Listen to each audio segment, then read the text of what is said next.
Okay, so we're going to focus first on just whole numbers before we start talking about monomials. So you may have remembered, once we start doing this, finding the GCF using prime factorization last year, but maybe not, okay? So we're going to find the GCF of the numbers 24 and 60.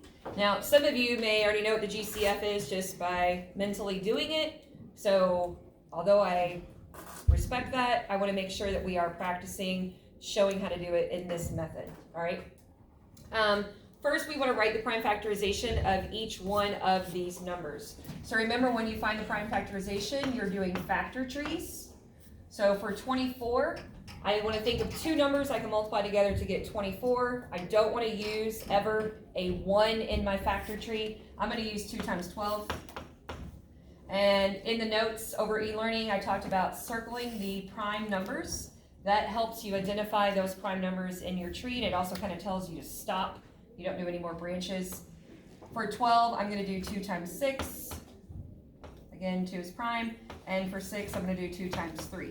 Now, for prime factorization, you all know that your trees can look a lot different from each other's, but it still be correct.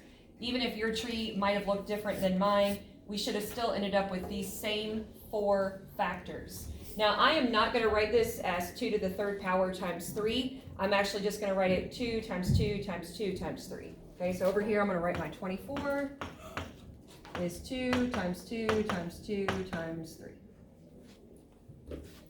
All right, now I'm going to do 60. I'll do it in a different color so it kind of stands out a little bit. Anytime I have something that ends in a 0, I like doing 10 times something. So I'm going to do 10 times 6. Neither one of those are prime.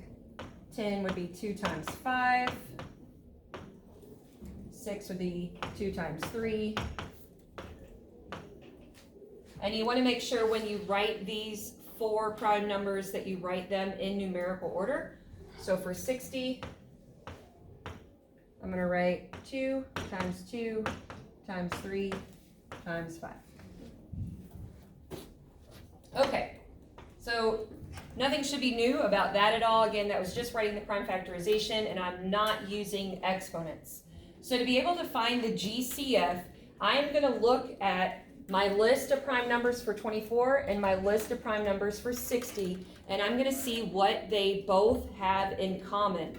So they both have a 2, and they both have another 2, and they both have a 3.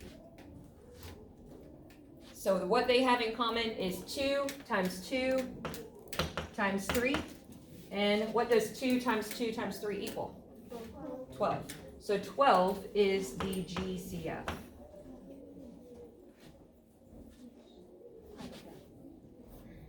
Now, some of you are good enough with prime factorization that you can do the factor tree in your head. Has anyone ever tried doing that?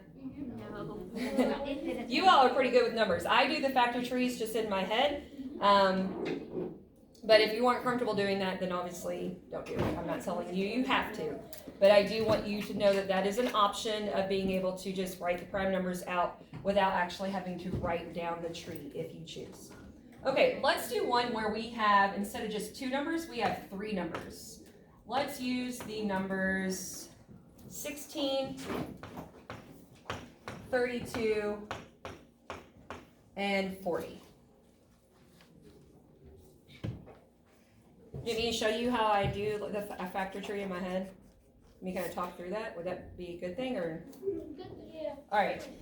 So for 16, I always start like the smallest prime number is 2. Do you agree?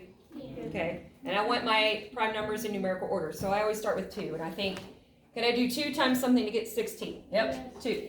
2 times 8. And then I think about 8. Can I do 2 times something to get 8? Yep. 2 times 4.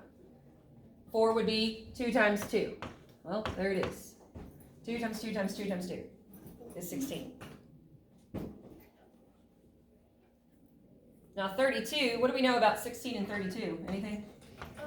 16 times 7 plus 32. 16 times 2 is 32. So if 16 is 2 times 2 times 2 times 2, that's 16. Well, another times 2 is 32.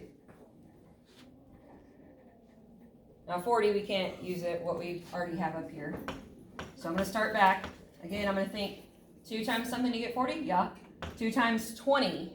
Then I'm going to think 20. 2 times 10. 10. 2 times 5. And I always double check it. I always double check myself if I'm doing these factor trees in my head. 2 times 2 is 4. Times 2 is 8. 8 times 5 is 40. So I make sure that I'm correct. Because it is a lot easier to make mistakes if you're just doing it in your head. Now, if doing it in your head is something that you are not comfortable with, then please continue to do the factor trees. I just want you to know, since you guys are really good with numbers, that that is an option for you. Okay? So let's look to see what these 3 numbers have in common. They all 3 have to have the numbers in common. What do they have in common? 3 2. Yep. They all have at least 3 2s. So 2 times 2 times 2 equals 8. So your GCF is 8. Feel okay with that? All right, you want to do 1? Yeah. Yeah. How about you do 1 and then we'll move on to monomials, okay? Again, you can choose whether you want to do factor trees or if you want to try doing it mentally. So find the GCF of those 3 numbers.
How are we doing? Can we go?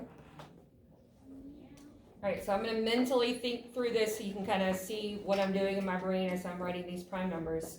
I know that I can't do 2 times something to get 27, so I'm going to think 3. 3, I can do 3 times 9.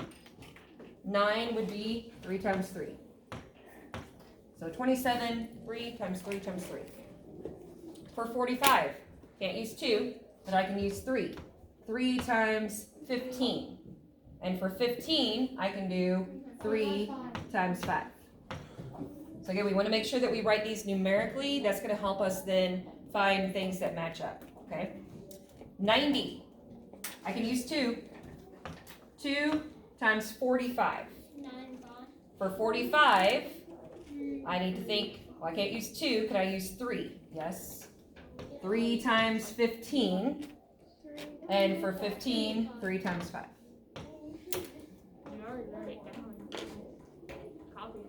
What? You already wrote down 45. You could have just copied it. That's true. If we were doing 2 times 45, I could have just copied that. You're right. Okay, so looking to see what they have in common. Again, all 3 numbers have to have these numbers, okay? So they all at least have 2 3s, which is 9. All right, so that's finding the prime factorization of whole numbers, or finding the GCF of whole numbers using prime factorization. So you ready to talk about monomials? Okay. So first of all, let's review what is a monomial. So a monomial technically is any number, like 5 would be a monomial. I know we haven't called it monomial before, but a number is a monomial. A variable is a monomial. Or a combination of a number and one or more variables would be considered a monomial. Like if I had 6xy squared z. Okay, so you can have just a number, you can have just a variable, or more than one variable. Like we could have mn, that'd be a monomial. Or we can have, what's that number called in front of variables? Coefficient, very good. Coefficient and variables. Okay, all of those are monomials. Do you remember seeing those now? All right, so over break, we did the prime factorization of monomials. So let's focus on this one here and review how to find the prime factorization of a monomial. So the first thing that you would do is you would write the prime factorization of the coefficient. So that's just like what we reviewed. What would be the prime factorization of 6? 2 times 3. Okay. And then your x are your variables. We have 1x. We have 2 y's. And we have 1 z. I remember this. That would be the prime factorization of that monomial. So you don't want to use exponents in your prime factorization. Okay? Why do you put a cross between the z? So it doesn't look like a 2. And I do my x kind of fancy so it doesn't look like a multiplication sign. Yeah. Okay, so let's now put all that together. We're going to write the prime factorization of 2 monomials so that we can find the GCF of the monomials. Okay? So the 2 monomials that we're going to start with, let's do 18xy squared and 28x squared y squared. So let's start with our 18xy squared.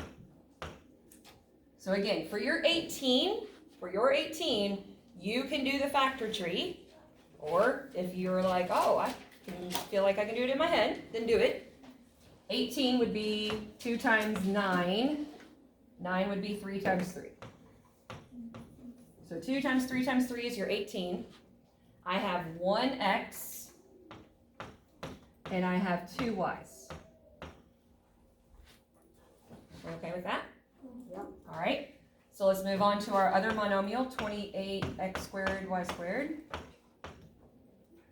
28, I can do 2 times 14, and 14 would be 2 times 7. So I'm double check that. 4 times 7, 28. Great. I have 2 x's and 2 y's.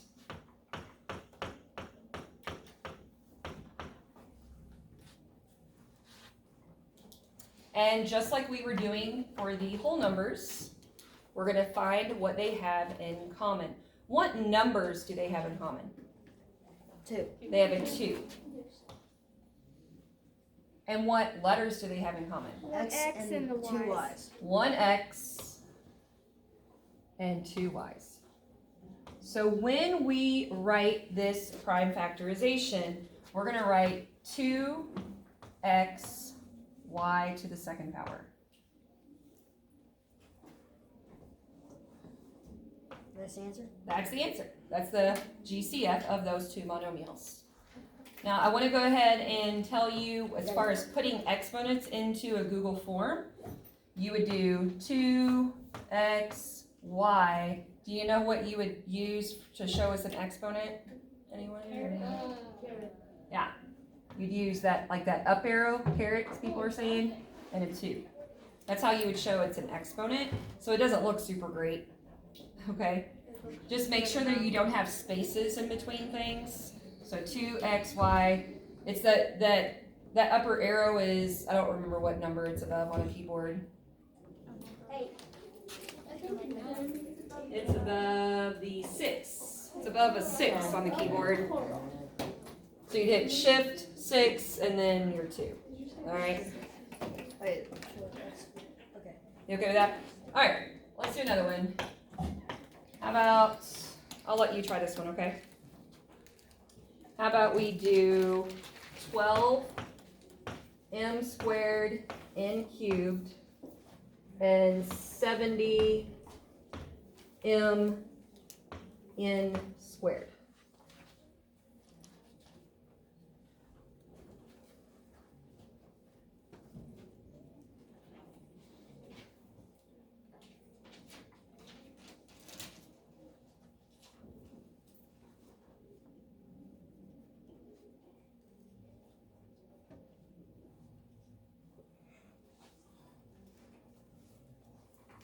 You have a question? What's up? It's like, so if it's 12 Mm-hmm. and the 2 and like 6 times 2 would be 6 and 2. Well, 6 is not prime, so 6 is 2 times 3.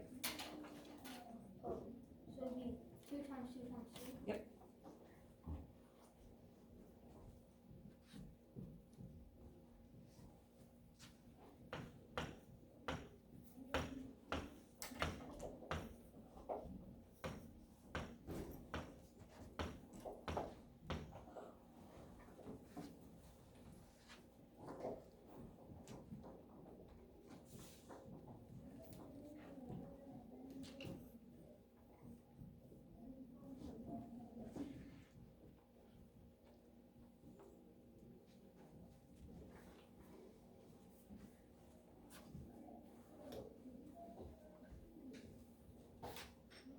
Can I start? Ready? Prime factorization? Alright, so for 12, I know it's 2 times 6, and 6 is 2 times 3. So 12 is 2 times 2 times 3, 4 times 3. So I know I'm good. I have 2 m's and 3 n's.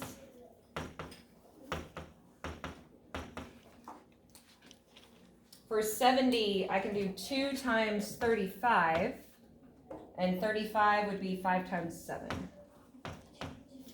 So double checking this, 2 times 5 is 10, 10 times 7, 70. Great. I have 1 m and 2 n's. All right. Now I'm going to look for what I have in common. What numbers do I have in common? 2. And my letters? M, 1 M, and 2 N's. 1 m and 2 n's. So final answer, 2 m n squared. Remember, we would do in a Google form 2 m n up arrow or caret, people call it 2. Okay, so again, it doesn't look pretty when you write it like that, but that's the only way that we'll be able to type it. Looks like a bead. Brody. So how would you write it if you had, say, 2 coefficients together?